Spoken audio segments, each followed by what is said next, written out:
Pau, muchas gracias por estar aquí. Te agradezco mucho tu tiempo, el espacio que te hiciste en tu agenda y vamos a ver qué podemos compartir hoy. Sí, de acuerdo. No, muchas gracias a ti, Ale, por invitarme. Desde que me compartiste tu proyecto me gustó mucho. Sé que significa mucho para mucha gente. Entonces, muchas gracias Correcto. por Estamos invitarme. intentando sobre todo compartir historias porque sí tengo muy claro que cuando escuchamos la historia de alguien y algo nos puede hacer clic en nuestra vida, podemos entender mejor lo que está pasando. Primero, quiero que tú sepas que yo te admiro muchísimo, que yo, sabes, además que te quiero muchísimo, pero la primera cosa que sentí por ti fue admiración. Creo que eres una mujer brillantísima, con un futuro que todavía no conoces. La vida te tiene preparadas grandes cosas, estoy segura de eso. Y desde ya sé que tú sabes que eres una gran mujer y que te valoras y te valoramos mucho. Seguramente te valoramos más de lo que tú te valoras. Seguramente, sí, Pero vamos, todavía. vamos a ver un poco más de cómo va a ser tu crecimiento. Sí, De todas formas, gracias por estar. no hay que. Bueno, quiero primero que empecemos un poco compartiendo para que los demás te conozcan. Yo te conozco muy bien, pero los demás te conozcan y para saber quién eres, un poquito de lo que quieras contarnos, tu presentación. Sí, bueno, pues esa pregunta siempre es muy difícil, ¿no? De contestar. Ujú. Creo que todo el mundo cambia todos los días, pero para las personas que no me conocen, tengo 27 años, me llamo Paola, pero me gusta que me digan Pau. Vengo de una familia muy grande, mi papá tiene 8 hermanos y mi mamá también tiene 8 hermanos, ambos son de Michoacán. Yo nací en Jalisco, pero me siento más michoacana que otra cosa porque toda mi familia es de allá. Estudié ingeniería biomédica en la Ibero, pero hoy me dedico a algo totalmente diferente y me Sí. encanta el giro que le di a mi carrera. Hoy programo en un banco y, y nada, lo disfruto mucho. O sea, antes de esta proyección a lo mejor que doy de ser brillantísima, como tú dices, Sí. creo que tengo suerte porque todos los días hago lo que me gusta. Entonces Ujú. le pongo mucho corazón y amor a las cosas y por eso creo que salen bien. Sí, yo creo que sí. De entrada, hacer las cosas con amor ya te da un cambio, pero cuando tienes la valentía de cambiar, yo conozco a Gracias. alguien bien cercano que hizo algo más o menos similar y creo que te da la seguridad de hacer y disfrutar cada día lo que estabas haciendo. Y no digo que lo biomédico no te guste, pues seguramente también lo disfrutas o Sí, disfrutabas, lo llevo en el corazón lo llevas en todavía. el corazón y habrá cosas en las que lo puedas aplicar, Sí, pero en general creo que ahora tu nueva actividad te hace más feliz que sí, nada, me hace ¿no? mucho más feliz. Perfecto, muy bien. Ahora, hablamos un poco de tu contexto familiar para saber un poco de tu entorno, cómo creciste, cómo era tu familia, tus papás, si quieres un poco de tus abuelos. Ya hablamos un poco de los 8 hermanos, Sí, pero un poco más de la relación de amor, de cariño, de cómo claro. creciste, para entender un poco qué te ofrecieron un poco a nivel de educación en temas de corazón, ¿no? Sí, ok. Pues te empezaré hablando por mis papás, pero creo que para entender a mis papás hay que hablar de mis abuelos primero. Sí, De parte de la familia de mi papá perdió a su papá joven, yo tenía 4 años, y él es el hombre más grande de la familia. Y de este lado todos tienen una carrera, todos son profesionistas. Eso es algo que luchó mi abuelo para que todos tuvieran. Y siento que fue porque su primera hija fue mujer.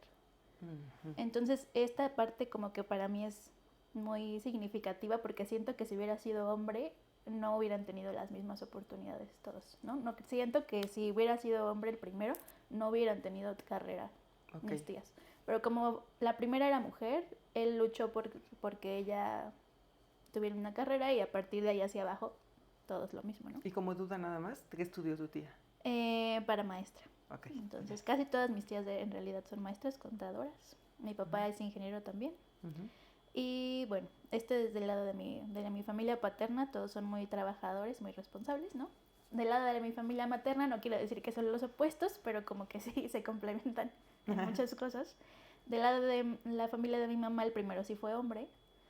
Los hombres tienen carrera y las mujeres no, ok. ninguna de ellas tiene carrera.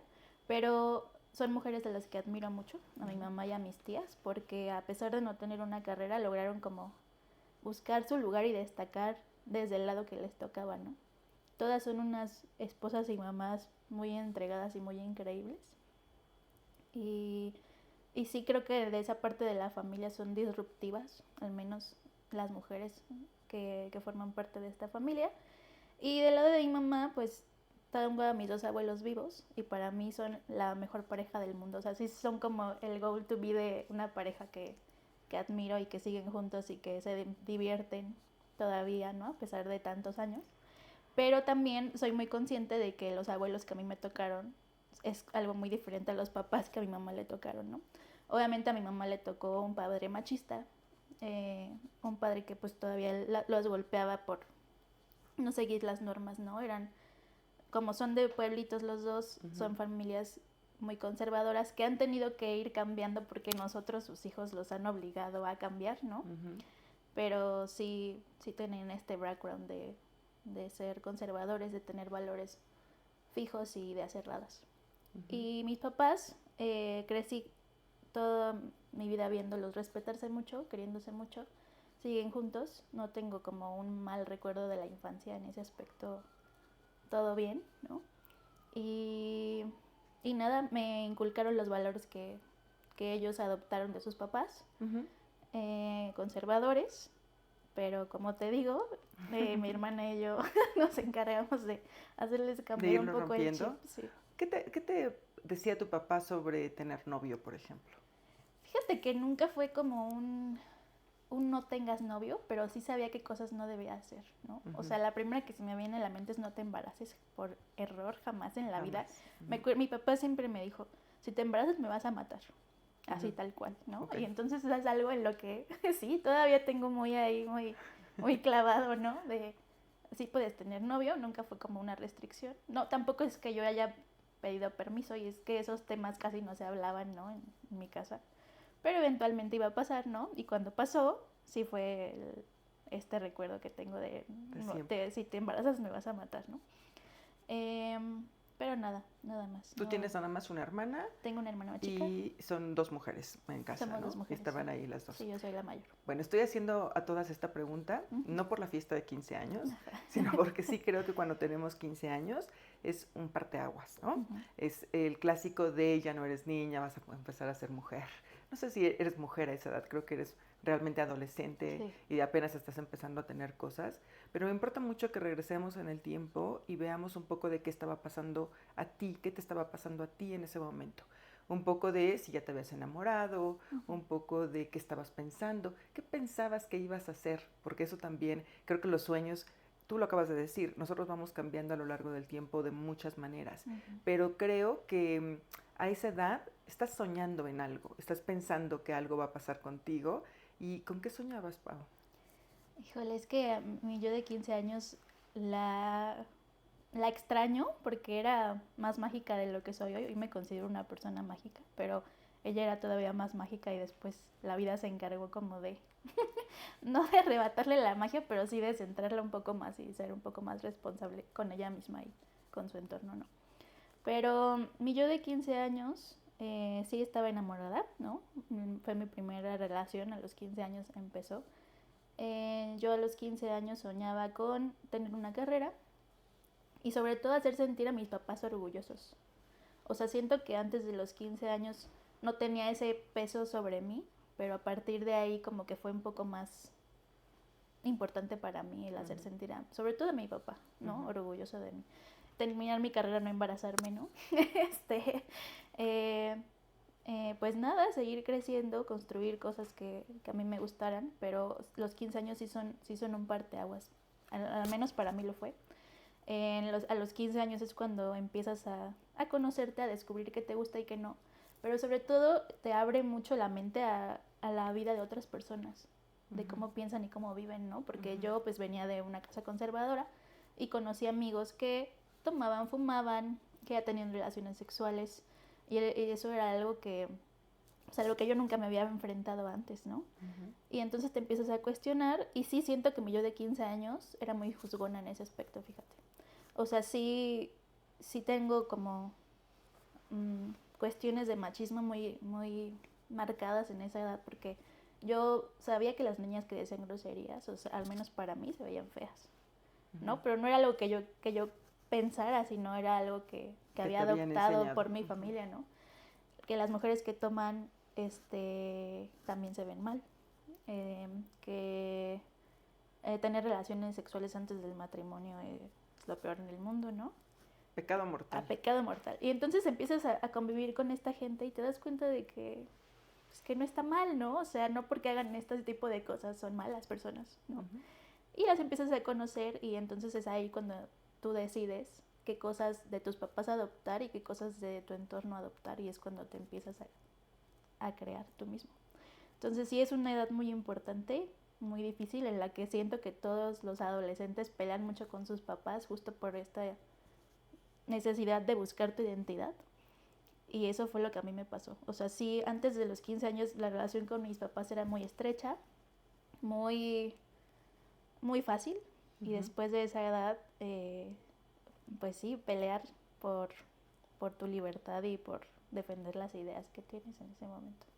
Porque los papás pueden acompañarte o no, Sí, ¿no? claro. O los papás podrían decir, bueno, estás descubriendo la realidad y estar un poco abiertos y acompañarte en el proceso. Sí. O pueden hacer lo contrario, como tratar de seguir insistiendo en que la regla es derecha y no hay otra manera para hacerlo. Exacto. ¿Te pasó eso?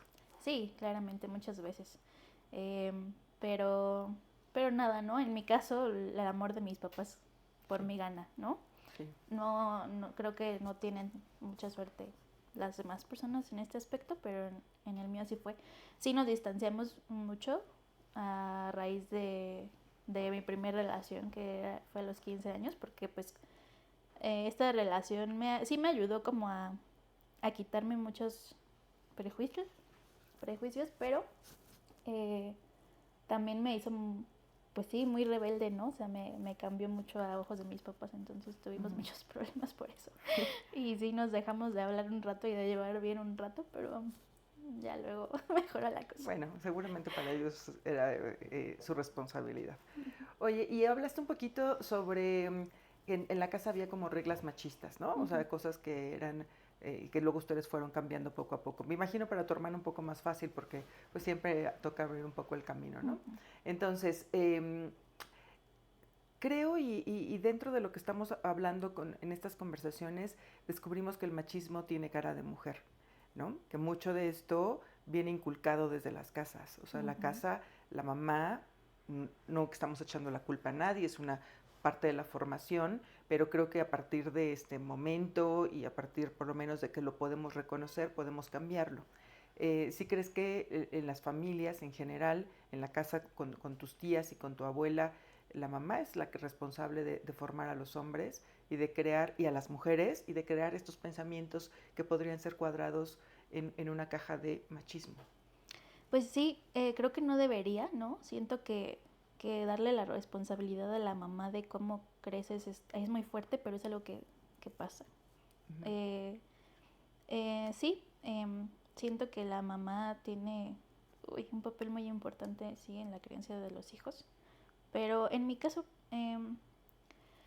no estoy segura de dónde venga el machismo, ¿no? Porque te digo estas cosas, pero también recuerdo a mis papás no juzgar tanto esa parte, ¿no? En realidad siento que viene todos esos prejuicios que yo tenía, no de mi papá ni de mi mamá, sino de mis amigos, de mis compañeros hombres. Yo siempre tuve muchos más amigos hombres que amigas. Y todos estos comentarios de las niñas que fuman, las niñas, bla, bla, bla, bla, bla, eran de mis amigos. No eran de mi papá, ¿no? Mi papá dice groserías y yo las digo, no me regaña, ¿no? Él me enseñó, de hecho, a tomar porque para él era muy importante que no me emborrachara en las fiestas, ¿no? Entonces, él me enseñó a... Te dio clases. No, me dio clases. Y mi mamá, pues tampoco era como que me regañara por esas cosas, pero sí mis amigos hombres, yo era ponía mucha atención a los comentarios que hacían ellos respecto a las niñas y como yo formaba parte de su grupo, ¿no? Ahí fue cuando empecé a juzgar esa parte, pero no viene de mi familia, sino de mi entorno. Muy bien entendido. Ahora, antes de entrar ya al tema que nos atañe, quiero conocer un poco tu corazón, ¿no? O sea, ya hablamos un poquito de que tu primer novio fue a los 15 años, pero un poco más de cuántos novios tuviste antes de entrar en una relación complicada, un poco de cómo fue tu historia en ese sentido para saber bien cuando llegaste ahí, cómo estabas. Yo soy una persona de relaciones largas. Solo he tenido 2 novios. El primero de 6 años, que fue con el que empecé a los 15, y acabo de terminar una relación que duró 5. ¿no? Entonces solo he tenido 2 novios, tampoco tengo tanta experiencia, ¿no? Pero mi primer novio, pues siento que como todos, empiezas bien, todo es, sobre todo cuando es el primer novio de ambos, siento que es muy complicado para los dos porque no saben qué cosas están bien y qué no. Y es ahí justo lo peligroso. Porque como yo no conocía nada más, pues de repente yo no sabía si era normal o no, ¿no? A los 3 años de andar, lógicamente los dos cambiamos mucho porque pues, estábamos muy chiquitos y en ese periodo de los 15 a los 21, pues cambias muchísimo. Cuando más cambias, es seguramente. cuando más cambias. Y él empezó a ser muy inseguro.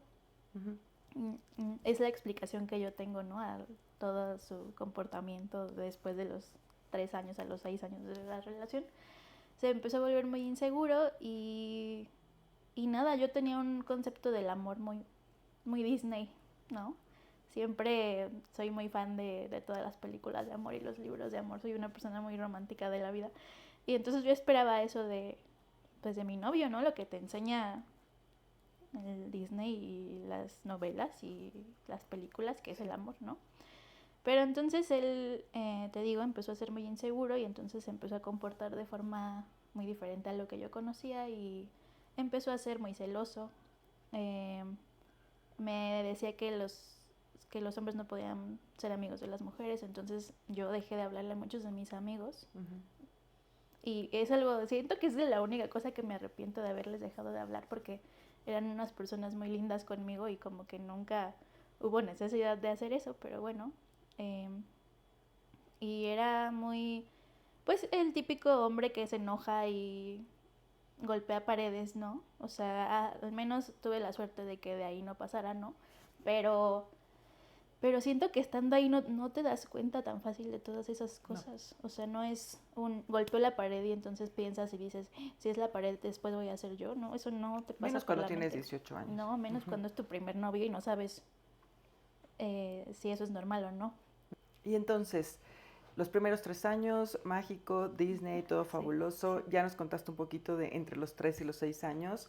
Ya sabemos que era celoso y que de repente te decía, ya no puedes tener amigos. Que esas ideas también él las traía de su casa, evidentemente, de su formación, de su círculo de amistades. Pero o de él mismo, ¿no? O sea, siento ese mensaje de un hombre no puede tener amigas, pues es porque él también se veía a sus amigas de otra forma, ¿no? O sea, como por qué englobar a todos los hombres y mujeres en esa situación. Sí, probablemente. Sí. Y entonces, ¿cuándo empezaste a sufrirlo? O sea, a sentir que eso no estaba bien. Híjole, es que empezando los 3 años, o sea, sí fueron 3 años en los que yo me acuerdo muy triste, llorar mucho, sentir ansiedad, sentirme culpable por cosas que no había hecho, el pedir perdón por cosas que no tenía por qué pedir perdón, el aguantar cosas hoy, situaciones que si me vuelven a pasar, sé perfecto que al día siguiente ya va y no. O sea, empezó tranquilo, ¿no? Siendo grosero, pero no tan claro. Como siendo dueño de mi tiempo, pero dejándome plantada porque tenía más cosas que hacer. Enojándose por cosas, te digo, que no tenían sentido.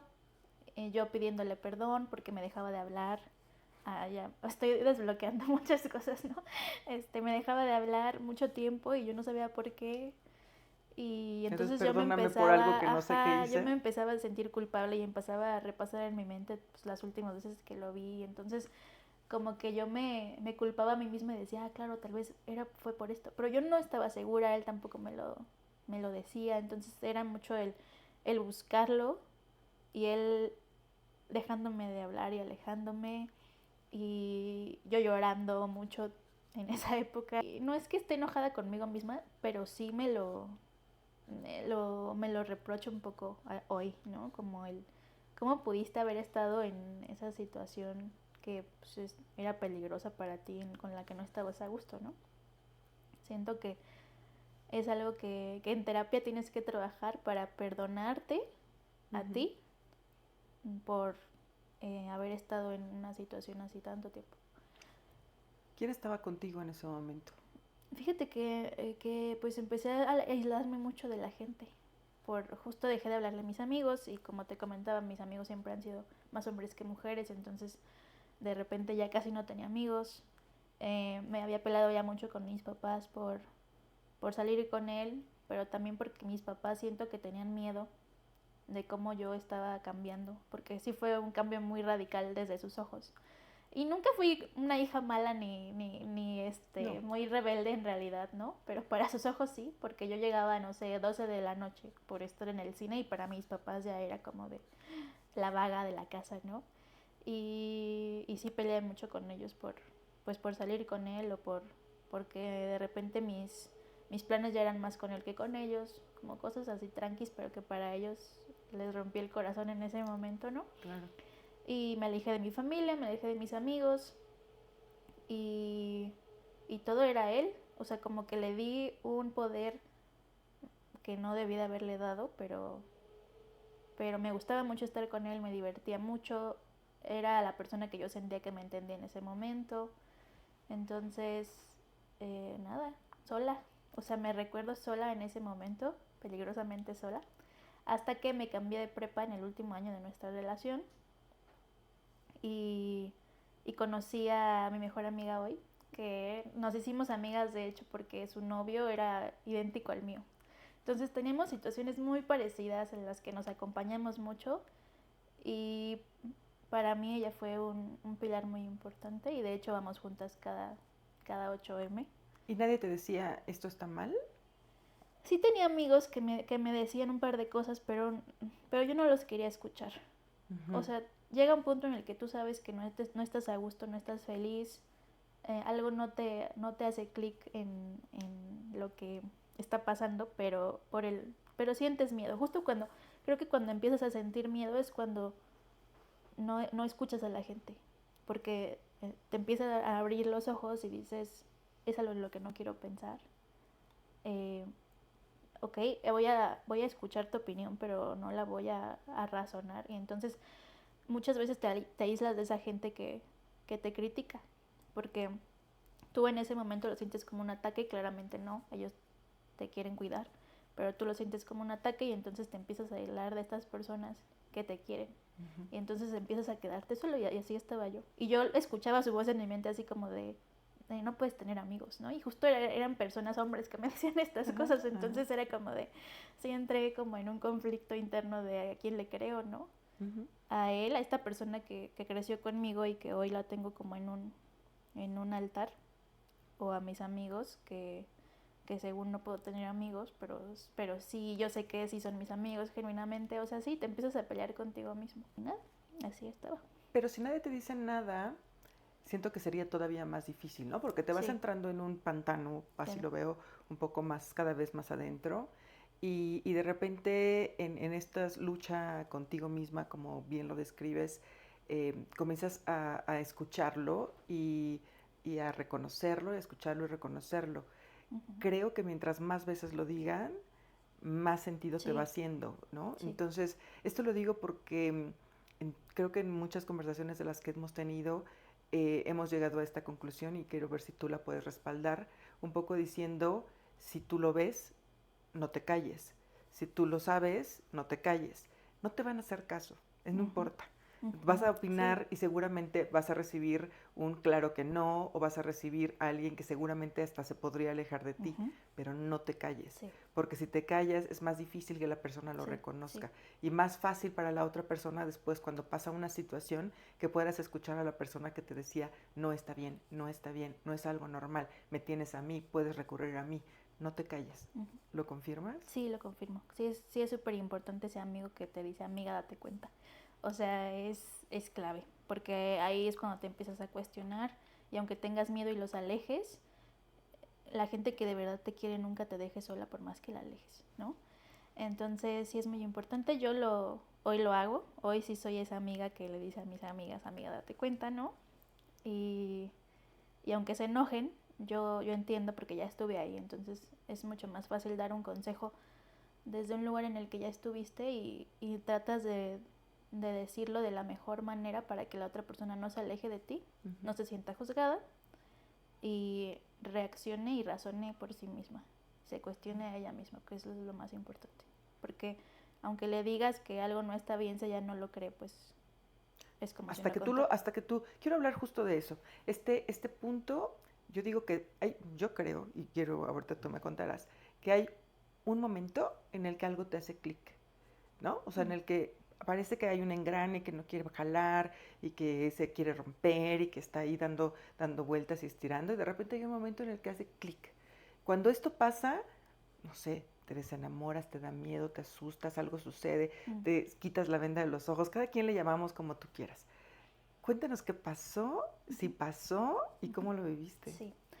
Él, después de todas estas cosas que te conté, llegó un punto en el que me hacía sentir muy fea, o sea, realmente fea, ¿no? Y él me decía que yo era fea, o me decía cosas como de que me tenía que cambiar de ropa para salir con él, ¿no?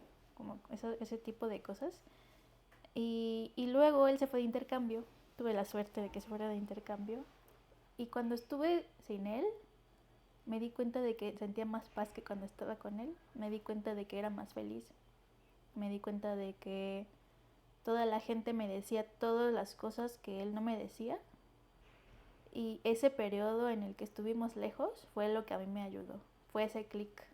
No es posible que estés mucho mejor y mucho más en paz sin él que el hecho de extrañarlo y verlo todo el tiempo ya no me daba paz, o sea, era ansiedad. Y también me lo empecé a cuestionar porque pues ya llevábamos mucho tiempo y como soy una persona a la que le gusta hablar y arreglar las cosas y cree que el amor es una lección diaria, ¿no? Y trabajo en equipo y bla, bla, bla. Yo sabía que de mi parte iba a seguir estando ahí, pero ¿cuánto tiempo, no? ¿O por qué? Entonces, cuando él se fue, yo me lo cuestioné y dije, a ver, ¿va a volver? ¿Y qué va a pasar, no? Porque tú eres una persona que se compromete. Se van a casar y van a tener hijos. Y cuando pensé en estas dos cosas me dio un miedo, pero mucho miedo.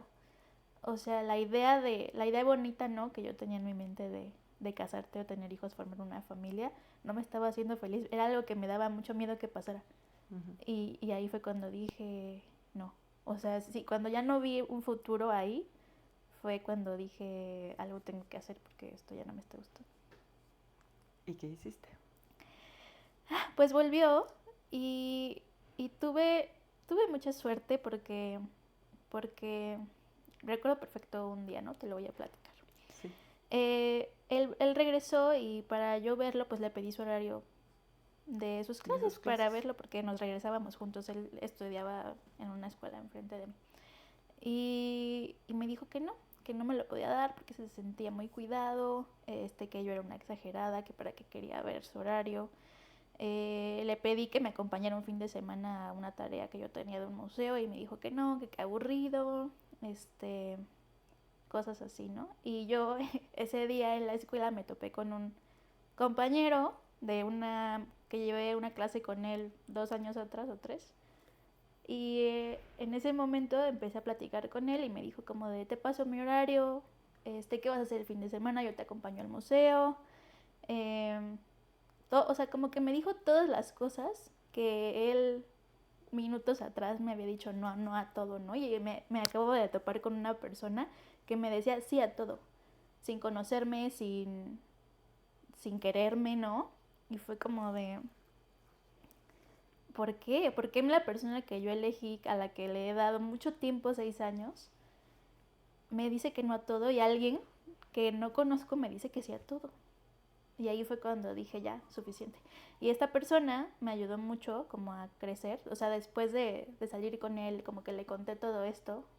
Y me gustó habérselo contado porque era una persona que no me conocía mucho, yo lo conocía a él, entonces me podía dar una perspectiva más objetiva que la que todos en mi círculo me daban. Y cuando él me confirmó todas las cosas que ya me había dicho la gente, sí fue un golpe como muy duro. Y dije, bueno, sí, tienes razón. Y a partir de ahí empecé a hacer cambios. Ya no, dejé de salir con él, dejé de contestarle. yo tratando de darme mi espacio y entender que seguía, ¿no? Y nada, me llevé al punto en el que yo sabía que ya tenía que terminar la relación y así lo hice. Lo terminé y él no se lo esperaba en absoluto, o sea, para nada.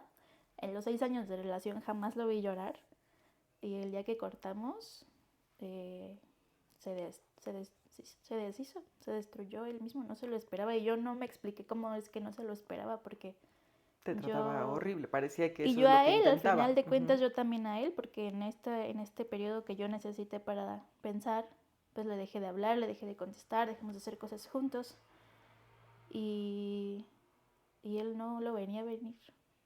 ¿Y fue fácil? ¿Después de eso ya no pasó más? ¿O te siguió buscando? ¿Fue un Me periodo sigue difícil? buscando, Ujú. pero yo nunca le di como esa entrada. O sea, después de que terminamos, me buscó, pero yo le dije que no, me había invitado a su entrega de título y le dije que no iba a ir.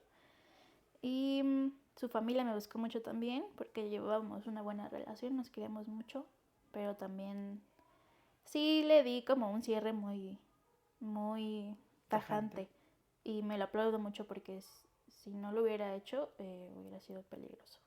¿Y en tu casa qué estaba pasando? Porque me imagino que ese día llegaste en un mar de lágrimas, como normalmente nos gusta, porque sobre todo si creemos en las princesas, pues hay un momento en el que Sí, te sí, sí. sientes atormentada, ¿no? Pues mis papás no estaban, lo planeé, o sea, lo planeé todo muy, muy bien. Yo quería llegar a devastarme a mi casa en soledad. Entonces mis papás no iban a estar ese fin de semana y ese fin de semana fue cuando dije, lo voy a hacer. Le escribí, fui yo hasta su casa a cortarlo, ni siquiera fue como de, ven, te invito a un café o algo, no. Fui yo, hablé con él y justo le describí a esta persona que ya a mí me hubiera gustado tener en ese momento, ¿no? Entonces, yo quiero una persona que haga esto, ¿no? O sea, cosas como de que me cocine, que baile conmigo, aunque no le guste bailar, que me diga que soy bonita todos los días, que me dé paz estar con él, que me conteste todo el tiempo porque genuinamente quiere saber cómo estoy, que no se enoje porque le pido sus horarios de la escuela para estar con él, ¿no? Como que le di un montón de ejemplos, le dije, y por todas estas razones, es porque, pues sí, porque ya no quiero estar contigo. Y nada, llegué a devastarme como lo había planeado en mi casa, pero fue el último día que lloré por él. O sea, yo ya había llorado mucho en la relación. Sí, sí siento que es algo que las mujeres hacemos mucho, como que hacemos el duelo en estando ahí, ¿no? Y cuando ya no estás, es un poco más sencillo para nosotras. Entonces así fue mi caso. Y dejaste de sentir miedo. Y dejé de sentir miedo Ajá. y dejé de llorar, dejé de presionarme y de echarme la culpa por cosas. O sea, sí, sí, sí, cambié. Y cuando tus papás llegaron, tú ya estabas feliz y dijiste terminaron y entonces comenzaron Ajá, a pues fíjate decirte que no fue algo. algo que comentara con ellos Ujú. porque en mi relación nos alejamos mucho con mis papás, entonces nunca les dije como de ya corté con, ¿no? No pasó. Solo ellos se dieron cuenta. Ujú. Supongo que yo genuinamente brillé de alguna forma diferente y me empecé a comportar de forma diferente y ahí fue cuando ellos hicieron el clic de que Ujú. ya había salido de ahí, pero nunca les dije ya corté. Ahora quiero hablar del 8M. Tú has ido varias veces, tú me invitaste muchas veces. Esto viene a causa de la marcha en la que yo estuve este año y para mí fue una cosa radical, un cambio importantísimo en mi vida. Y fui ahí y te vi a ti con tus 20 poquitos años agarrarme de la mano, literalmente agarrarme de la mano, llevarme a la mitad de esa lucha y meterme ahí y decirme esto está bien y esto es lo que tenemos que hacer y lo que tenemos que hacer juntas. No solo tú, además tus amigas me abrazaron también y me llevaron ahí. ¿Qué significa entonces para ti el machismo, el 8M, la marcha y todo lo que puede cambiar vidas? Para mí el 8M representa un aquí estoy, esto es lo que no está bien y por favor dense cuenta, ¿no? Háganos caso. No nos vamos a quedar calladas más tiempo y no vamos a aguantar estas cosas más tiempo. pero no solo es para la gente en el exterior, sino incluso para nosotras mismas. O sea, yo voy cada 8M reflexionando qué cosas estuvieron en mí en ese año, qué cosas yo permití en ese año. Y para mí significa avanzar, crecer como persona, abrazarme ese día y decir, lo podemos hacer mejor, ¿no? Te puedes querer más, puedes ser tu prioridad. Y es algo que creo que todas necesitamos creernos más, ¿no? El soy suficiente, el puedo sola, ¿no? El no estoy sola, porque ese día sí siento que todas nos sentimos abrazadas a lo largo de todo el camino en el que tenemos nuestras pancartas y gritamos unidas. O sea, para mí es unión. Y para mí, ¿qué es el machismo?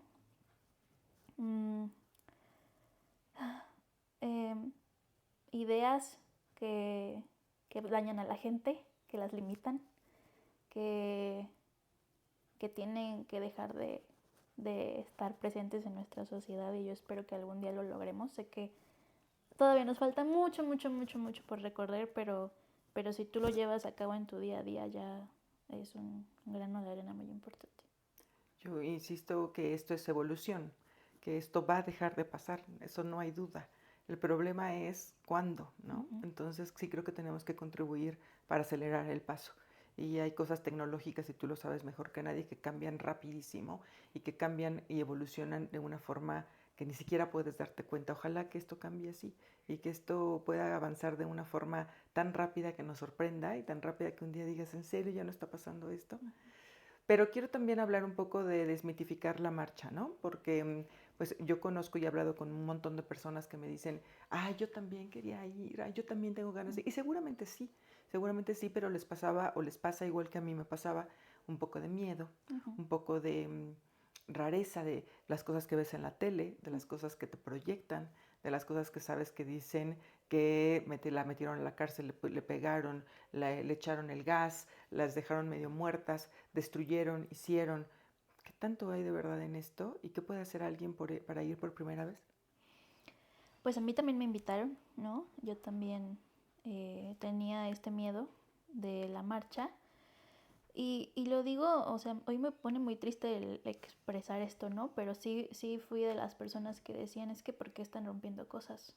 Es que porque rayan, es que por eso no nos hacen caso. O sea, sí fui esa persona. Y hoy, y siento que cambia mucho tu perspectiva ya cuando vas y estás ahí. Porque la primera vez que yo fui había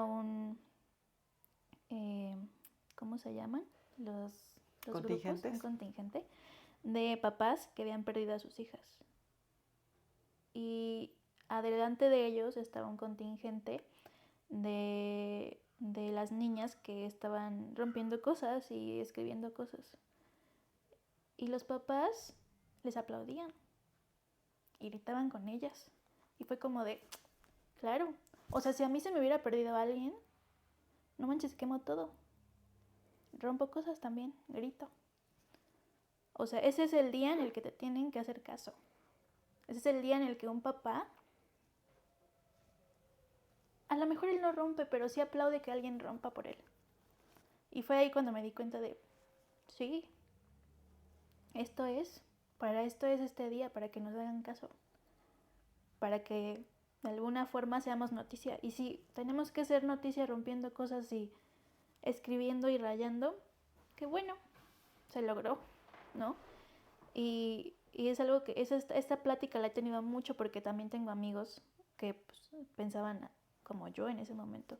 Y les explico esto y entonces intento que a lo mejor no vayan, pero yo los lleve a ese momento y a lo mejor lograr que cambie un poco la perspectiva y dejar de juzgar, ¿no? Porque siento que es muy fácil juzgar cuando estás sentado en tu casa viendo las noticias.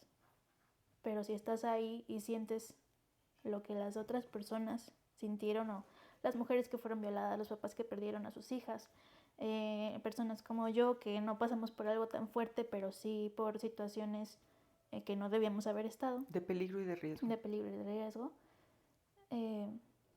Sí es una unión muy importante y sí siento que estar ahí te cambia. Y invito a todas las personas que tienen miedo a ir a la marcha, que vayan, busquen un contingente que sea tranquilo,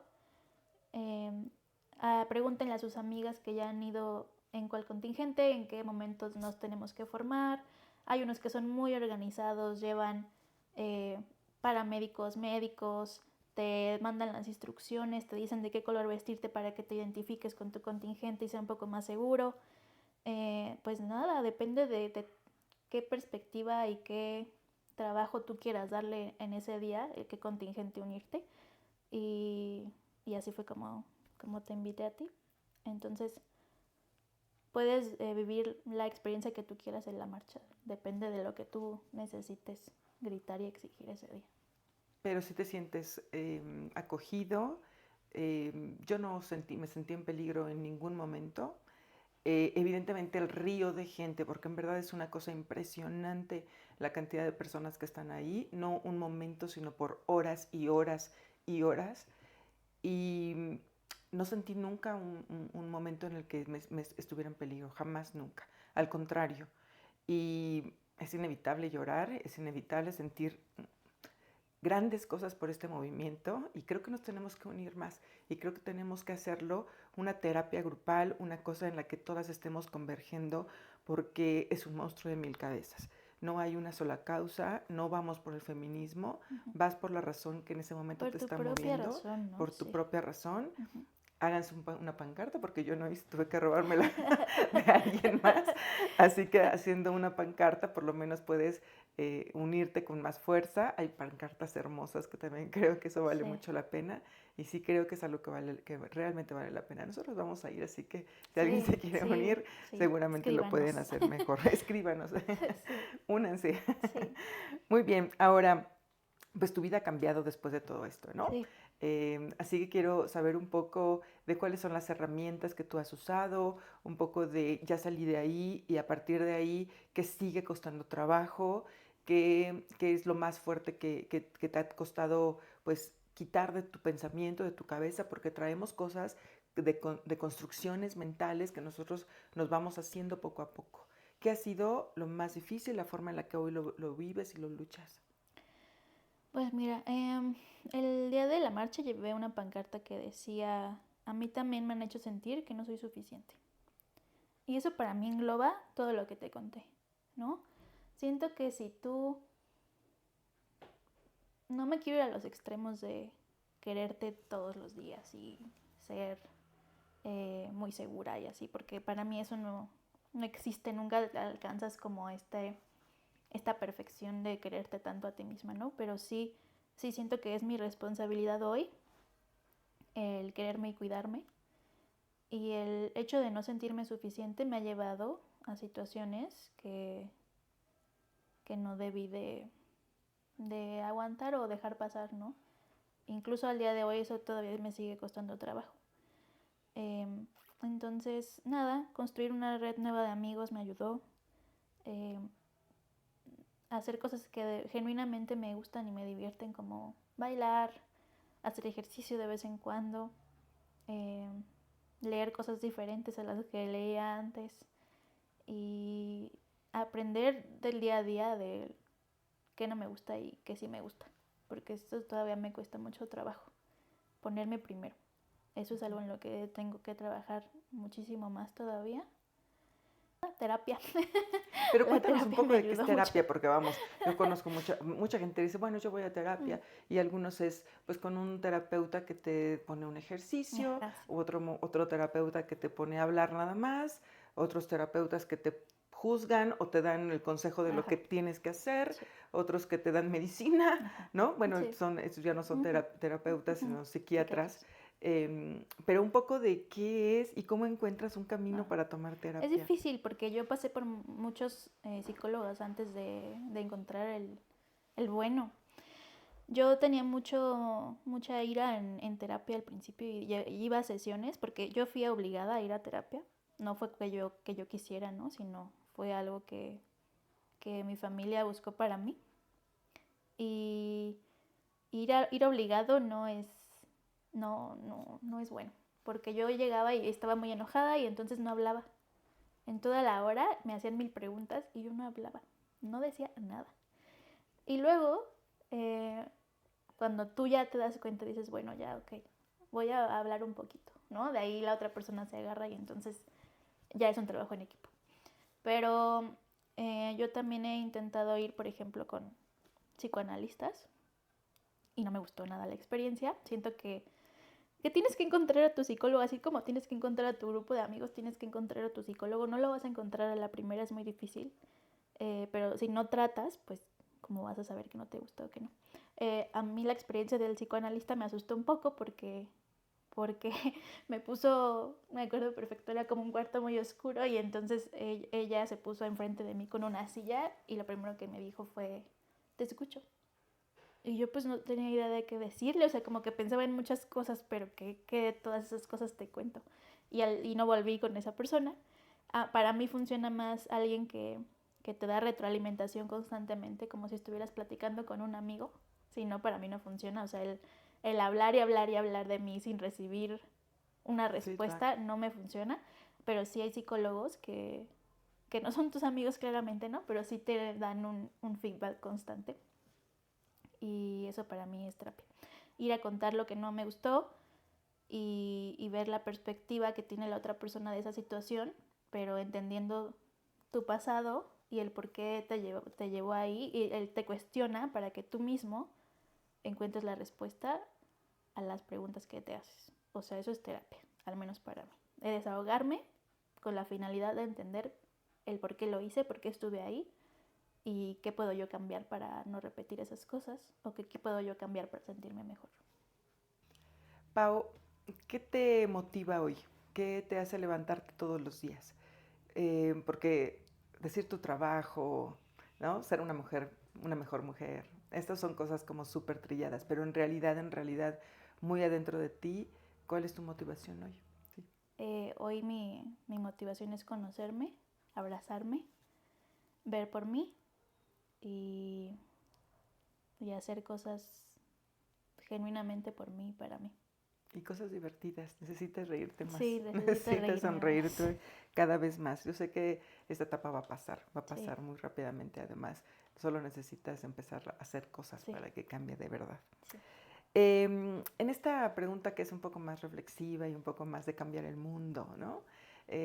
Un poco desde tu punto de vista, ¿qué necesita cambiar? ¿Qué necesita cambiar en la educación de las niñas? Y ya sé que tiene que cambiar también para los niños, sí lo sé, pero no podemos hacer demasiado.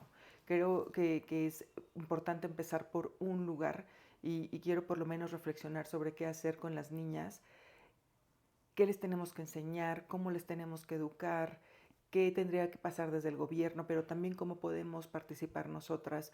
Un poco de tú piensas en esto y qué piensas que podríamos hacer.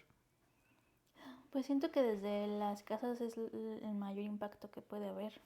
Siento que yo como mujer, si un día tuviera hijos, me gustaría explicarle a mi hija qué cosas no están bien desde el principio. No que ella lo descubra, sino tratar de decirle, estar en un lugar en el que no sientes paz no está bien, estar en un lugar en el que lloras no está bien, ¿no? Como estos tips tan básicos que para muchos papás son, mmm, los dan por hecho que tú los vas a entender, ¿no? Pero no hay, o sea, creo que la clave para mí es no dar por hecho las cosas, hablar siempre. Y sí educar desde una parte con mucho amor de que somos iguales, ¿no? Creo que de ahí desprendes muchas cosas. De la parte del gobierno, ah, híjole, es que hay tantas cosas de qué hablar, muchos debates, ¿no? Pero igual desde su parte siento que también pueden dar más información oportuna. El tema de la seguridad es increíblemente importante. Y nada, desde la red de amigos, el amiga date cuenta que no deje de pasar. Ujú. Seguir construyendo, ¿no? Sí. Las redes, no hablamos mucho de las redes, pero creo que al final cuando tú estabas ahí sola en una relación, no pudiste salir antes porque no tenías una red de donde sujetarte. Uh-huh. Así que seguir construyendo desde el principio, ser parte de las redes de las personas, Sí. creo que eso es algo que puede cambiar una vida. Sí, sí, aunque te alejen, no te vayas, ¿no? Velo desde lejos Ujú. desde donde te permite esta persona, pero no la abandones. Eso es clave. ¿Escuchaste algún podcast, leíste algún libro, algo que te hizo pensar en algo que quieres compartir hoy? Em, no, en esa época no, pero hoy sí No, sigo muchos podcasts. El qué de bueno. Aislinn Derbez me gusta mucho, que es algo del caos, que no me acuerdo cómo se llama, pero es muy bueno. Me gusta. Y, y nada, es que he encontrado más mi parte femenina y al acercarme a más mujeres me ayuda a no sentirme sola y a entender y aprender desde ellas también. Ujú. Entonces, el haber crecido mi red de amistades mujeres me ha ayudado mucho a crecer y es algo que planeo seguir haciendo. Bien, cuando ya estás en una posición más madura, creo que mujeres ayudando a mujeres es Sí, importante. sí, También hay en muchas situaciones mujeres lastimando mujeres, sí, pero eso es otra historia, ¿no? De la que no queremos ser sí, parte, exacto. evidentemente. Ahora, quiero preguntarte un poco cuál es tu pensamiento, tu punto de vista del matrimonio como una estructura social, también como amor si quieres, pero me importa más como una estructura social. ¿Cómo lo ves? ¿Qué es? ¿Existe? ¿Debería de desaparecer? Sí existe porque yo lo he visto en mi familia, ¿no? O sea, mis papás están casados, mis abuelos siguen casados y sí, nada es perfecto en este mundo, ¿no? Pero sí creo que para llegar a construir un matrimonio lo tienes que elegir diario, tienes que trabajar diario, tienes que ser un equipo. Eso para mí es el matrimonio. Una elección, un trabajo en equipo, un no estás solo contra el mundo, somos nosotros contra el mundo. Pero también estoy muy consciente de que todas esas cosas las puedes encontrar en una relación en las que no estás casado, ¿no? Entonces socialmente yo solo lo veo como una celebración del amor que sienten esas personas con sus seres queridos y legalmente hoy ya no es tan importante estar casado porque ya hay muchas leyes que apoyan y respaldan el concubinato de muchas, sí, dan muchos beneficios. Entonces hoy, al menos en mi generación, sé que el matrimonio es una decisión que la tomas desde el compartir los que tienen la suerte, ¿no? De poder hacer esta elección. Pero también sé que a muchas personas no les interesa y son generalmente felices y van a estar bien. Entonces, nada, para mí hoy el matrimonio es una elección y una decisión para celebrar, nada más.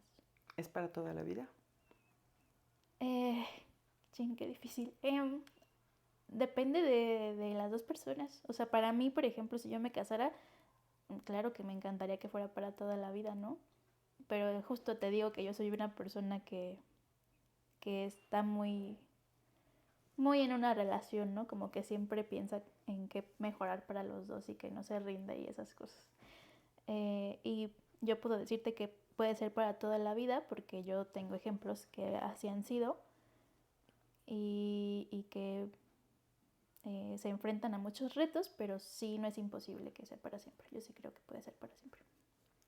Y vamos a la última pregunta, la que me encanta. Quiero saber cuál es tu superpoder. Mi superpoder lo veo como un poder, pero también como un riesgo para mí misma. Mi superpoder es ser increíblemente mágica en la vida. Eh, Trato de ver siempre las cosas positivas y de ver con amor las cosas, pero muchas veces te digo que puede ser un peligro porque a veces maquillo mucho las cosas que no están bien, ¿no? Entonces como que sí me ayuda a hacer clic con las personas, a estar ahí para ellas, a ser muy empática, pero también puede ser riesgoso para mí misma. Entonces estoy trabajando en mejorar ese poder y no desaparecerlo, pero sí hacerlo desde una forma más inteligente y responsable. Y cuando dices mágica, ¿quiere decir que sacas una varita y iluminas todo de color rosa y pones las cosas? ¿O solo lo transformas para hacerte sentir bien? No solo para mí, sino para la gente que me rodea. Ok, sí sacas Sí, una varita mágica. sí intento eh, dejar un pedacito de mí en la gente y agarro muchas cosas de ellos. Y entonces, si tú tienes un superpoder, yo voy a saber cuál es y lo voy a abrazar y voy a tratar no de robártelo, pero sí de aprender de él y de que tú lo hagas más grande. Eh, pero sí, o sea, intento en este mundo tan caótico y tan difícil pintarlo un poco de rosa porque a veces es necesario. Entonces sí soy esa persona que intenta ver lo bueno de todos, todo el tiempo. No lo cambies, Pau. Muchas gracias. No, de qué, a Gracias ti, por tu Ale. tiempo, Muchas por estar gracias. aquí, por compartir Muchas gracias por y por invitarme. hacernos más fuertes. Gracias. Gracias.